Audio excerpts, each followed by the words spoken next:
السلام علیکم۔ فلسطین یہ کوئی آج کی بات نہیں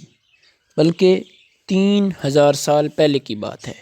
جب حضرت موسیٰ علیہ السلام کو یہ حکم دیا گیا کہ بنی اسرائیل کو لے جائیں اور فرعون کی غلامی سے آزاد کروا دیں، تو آخرکار بڑی مشکل سے فرعون نے بنی اسرائیل کو آزاد کر دیا۔ تو حضرت موسیٰ علیہ السلام ان کو فلسطین کے پاس ایک صحرا میں لے گئے اور ان سے کہا کہ فلسطین پر حملہ کر دو، لیکن انہوں نے کہا کہ آپ اور آپ کا رب ہی لڑیں، ہم تو نہیں لڑنے والے، جس کی وجہ سے یہ 40 سال تک صحرائے سینا میں بھٹکتے رہے، جہاں پر حضرت موسیٰ علیہ السلام پر تورات نازل ہوئی۔ اسی تورات کے چیپٹر نمبر 1 میں لکھا ہے کہ ابراہیم علیہ السلام کی اولاد کا یہ حق ہے کہ وہ فلسطین پر حکومت کرے۔ اسی وجہ سے یہودی سمجھتے ہیں کہ فلسطین میں رہنا صرف ان کا ہی حق ہے، لیکن تورات میں کیا لکھا ہے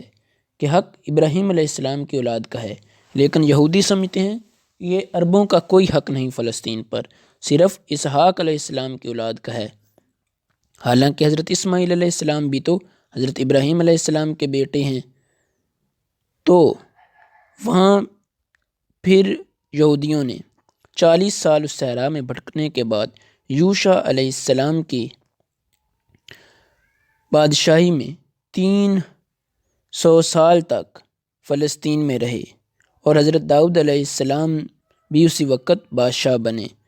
جب انہوں نے طالوت کو فلسطین میں شکست دی۔ اس کے بعد ان کے بیٹے حضرت سلیمان علیہ السلام نے وہاں پر فرسٹ ٹیمپل یعنی پہلی مسجد بنائی، اور یہودیوں نے وہاں تک 400 سال تک حکومت کی۔ 400 سال گزارنے کے بعد عراق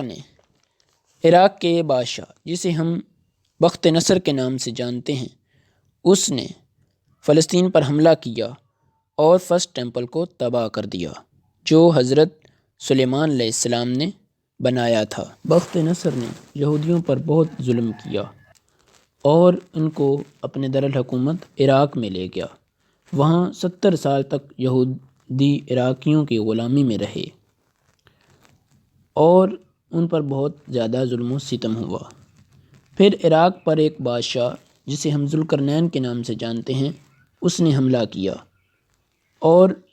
عراق کو فتح کر لیا۔ اس نے یہودیوں کو واپس فلسطین بھیج دیا اور یہودیوں نے وہاں جا کر اپنا وہ ٹیمپل جو حضرت سلیمان علیہ السلام نے بنایا تھا اسے دوبارہ بنایا اور 400 سال تک وہاں پر حکومت کی۔ 400 سال بعد دا گریٹ رومن امپائر نے فلسطین پر حملہ کر دیا اور اس نے یہودیوں کی اینٹ سے اینٹ بجا دی۔ اب یہودی رومن امپائر سے چھپ کر غاروں میں زندگی بسر گزارنے لگے، اور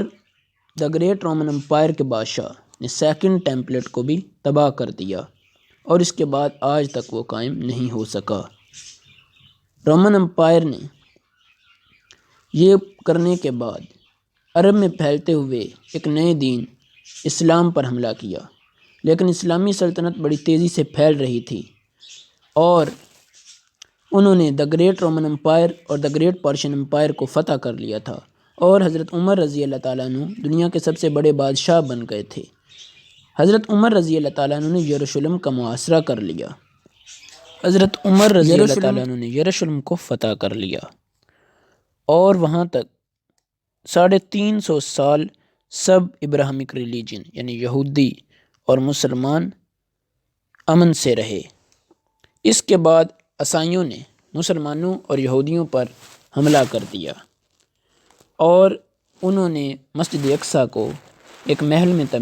تبدیل کر دیا، اور یہ بات ہم نہیں کہتے بلکہ اتھینٹک ہسٹری ہے یہ۔ اس کے 90 سال بعد جب عیسائیوں نے مسلمانوں پر فتح حاصل کی تو مسلمانوں کے بادشاہ سلطان صلاح الدین ایوبی نے عیسائیوں پر ایک دفعہ پھر حملہ کیا اور یروشلم کو فتح کر لیا، اور مسجد اقصیٰ کو جو کہ محل بنا دیا گیا تھا اس کو دوبارہ مسجد میں تبدیل کر دیا گیا۔ اور اس کے 800 سال بعد ابراہمک ریلیجن یہودی، عیسائی اور مسلمان یروشلم میں امن سے رہ رہے تھے، اور سلطنت عثمانیہ تک یہ سب امن سے رہ رہے تھے۔ لیکن عرب کے ذہن میں یہ خیال آیا کہ یہ ترک ہم پر حکومت کیوں کر رہے ہیں، تو انہوں نے نیشنلزم کی وجہ سے یہودیوں کو اپنے ساتھ ملایا اور سلطنت عثمانیہ کا خاتمہ کر دیا۔ اور ورلڈ وار 1 میں یہودیوں نے اس بات کا معاہدہ کیا ہوا تھا کہ اگر ہمیں فتح حاصل ہوئی تو فلسطین ہمارا ملک ہوگا۔ اس وجہ سے اب اس معاہدے کے تحت فلسطین یہودیوں کو دے دیا گیا، اور انہوں نے فلسطین میں اپنے قدم جمانے شروع کر دیے۔ اس طرح اب تک یہودی جو ہیں یعنی بنی اسرائیل وہ فلسطین میں اپنے پیر جما رہے ہیں اور اس پر قبضہ کر